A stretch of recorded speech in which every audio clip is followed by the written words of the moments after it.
Hey guys, Maniac here with my friend Twitch from Twitch Gaming. How's it going? Yeah, it's going pretty good. Well, what'd you pick up today? Well, as a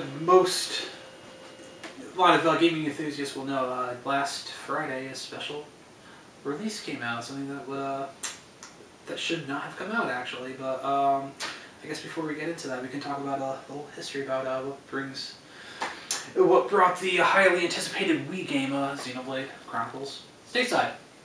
So. Well, fire away. Tell us. Well, this was a game, as far as I know, that was supposed to be released only in Japan. This series was created by Japanese game developers. What do you know about them? Monolith Soft, yeah. So they started off as workers of Squaresoft before they merged as Square Enix, and they produced. They were behind Xenogears for the PlayStation 1, which was a very fascinating game. Used a lot of very anime inspired.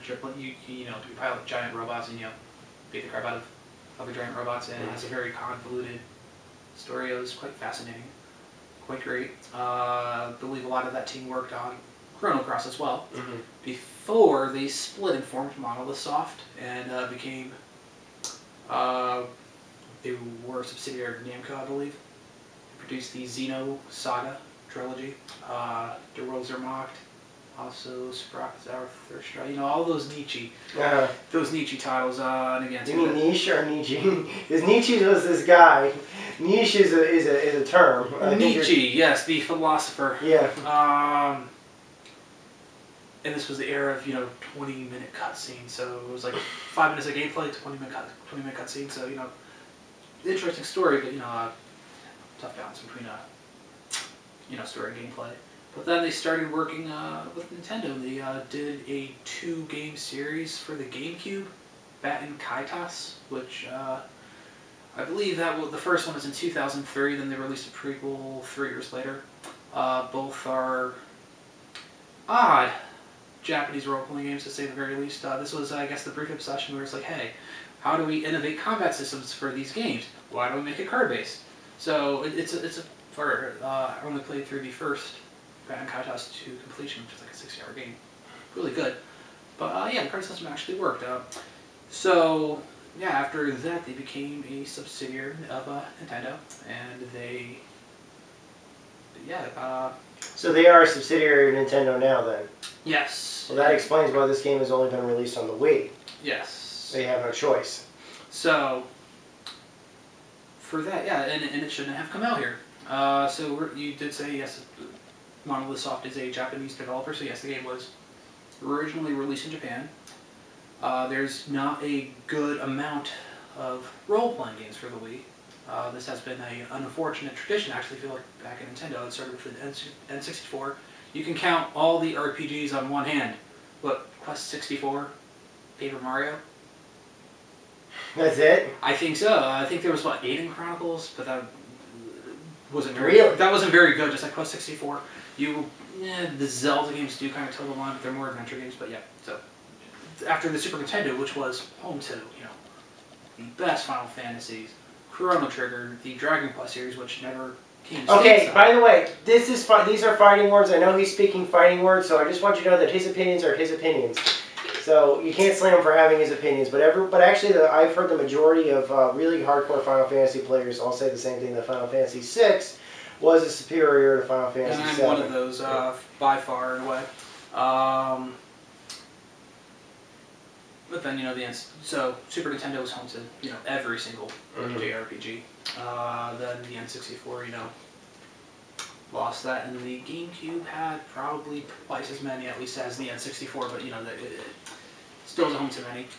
And again, too, actually, there's been a little disappointing trend, the decline of that style of role-playing game where, Final Fantasy 13 did not come home, was not home to much critical acclaim.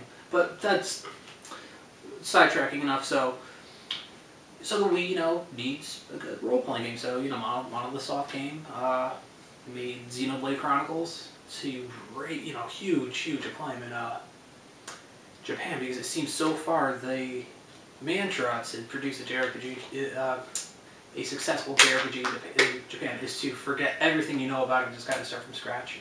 So it's a very interesting concept that they're doing with that. But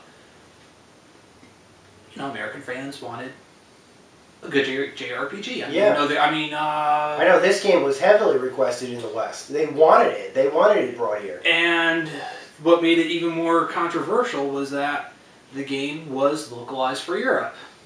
So Nintendo already went through all the hard work of getting this game translated. Well, Nintendo will do that actually. Nintendo will start the process of translating games they have no intention of releasing. Yeah. But it was released in Europe. So that's what ultimately, I guess, really helped prompt or accelerate the Project Rainfall. That was going to get, they wanted these 3 games over Xenoblade Chronicles, the last story by the Final Fantasy creator, and Pandora's Tower. Well, we know we're getting the last story. The last story's coming out. It's going to be, I think, a GameStop exclusive or something? That sounds like a GameStop exclusive, or at least pre-order exclusive. So if you are even slightly interested, just pre-order that, because, that could be... That's going to be sold out completely once the pre-orders go. Quite potentially after day 1, you won't be able to find it, from the sound of it. And Pandora's Tower does not look like it's coming stateside, but yeah, so... Xenoblade Chronicles managed to come out, and I see it. And I managed to snag a copy. I actually do not. I actually gave my Nintendo Wii away because I really, truly don't care for it. You had a Wii before I did, but that wasn't your fault. That was the fact of it took me 2 years after the Wii actually came out to actually find. I swear, I could not find a Nintendo Wii in any store whatsoever, not one on a single shelf, until at least April or May 2008. In fact, actually, the only reason I had a Wii, the only reason I actually got a Wii when I did, was not because I didn't have the money to get one up to that point. I certainly had the money. The thing was I think Grand Theft Auto 4 had just come in. And I was there for the launch of Grand Theft Auto 4 to pick up my copy. And I was joking with the guy behind the clerk, saying that, this release has got to be really big for your store, because there was a big line. He said, yeah, I haven't seen a line this big since the Wii came out. I said, you mean to tell me that the Wii actually exists? Because I haven't seen one or heard of anyone actually have one, and it's supposedly been out for 2 years. He's like, oh yeah, we got about 50 of them in the back. I said, well, would you sell me one? He's like, yeah. And so I got one. that was basically what drove those Wii success, that you can have one. So I bought mine in 2007, I believe, and something. You kept it secret from me. And yeah, I just stumbled into the store and I saw they had it in stock, and I said, give me one. I've skewed more towards the Xbox 360 for my gaming. So we know this, yeah, I know this. Everyone you know knows that's this. What I was kind of just wondering to why? Okay, so Nintendo, you don't think there's a fan base for Xenoblade Chronicles, so why not have some other company release it? Well, because they can, because it is a Nintendo company that produced it now. But I did manage to snag my copy of Xenoblade Chronicles, so I figure I will just show that off. But first, you're not gonna unwrap it, are you? Oh, patience. But first, if you like, you can show that off. It came with a really neat art book. Yeah, for legal reasons, I really don't want to go through this too much. But I don't know how well you guys can see this, but I mean, I'm looking at it. It looks fantastic. This is a really. I mean, I've paid through the teeth for a lot of collector's editions that didn't have art books anywhere near this nice. If there's one thing that Monolith Soft excels at, if you look at their games, I would suggest definitely Baten Kaitos has phenomenal art direction. It's also got this cover right here. You can't really see this too well, but this is a raised cover that the characters are kind of imprinted. You can feel the texture on it. This is glossy. These are characters. These have glossy pages on the inside over the characters. So it's a really well made book. And yeah, and here's the game still wrapped in. You're not going to take it out of the wrap, are you? I don't think so. I don't think this was great to be an unboxing, unwrapping. I think I will keep a sealed copy of Xenoblade Chronicles for now. I've been hearing fantastic stuff about it. So yes, this is such a huge tease. I realize this is not a review at all. You haven't played it yet. It's more of a rant. I haven't played it, but it's probably maybe one of the best games I've never played yet. Mm-hmm. And I do have it, so hopefully, yeah, I expect there should be a good collector's value for this. Same for the last story, which is also on pre-order, so maybe I will ramble on about nothing about that game too. Or definitely the impact that Hironobu Sakaguchi has since he was behind the last story. The last story, Final Fantasy, see the connection. Mm-hmm. This guy is a real obsession with finality. Sakaguchi. What his next game will be like the Terminus Parable. That sounds like an expansion pack for the Gunstringer. Okay. Well, thanks for coming on. I appreciate it.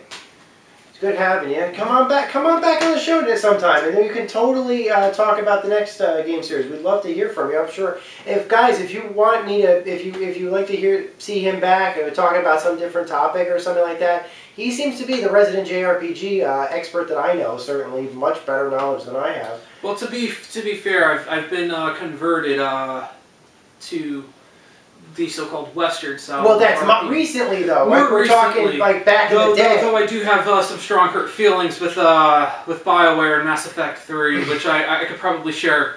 We'll do that in a second video. We'll do that in a separate video. But otherwise, yeah. Yeah. So hopefully Xenoblade Chronicles is a sign of the Japanese style RPG. Coming back. Okay. Well, I'd like to thank you guys for watching. Like I said, please post a comment about what you think about the video, or if you want to see more videos like this, please post a comment to Twitch if you want to see him or hear him talk more about all kinds of different games. Until next time, guys, I'm Maniac, and this is Twitch. This is check out my website, GameAccess.net. Over and out. Take care.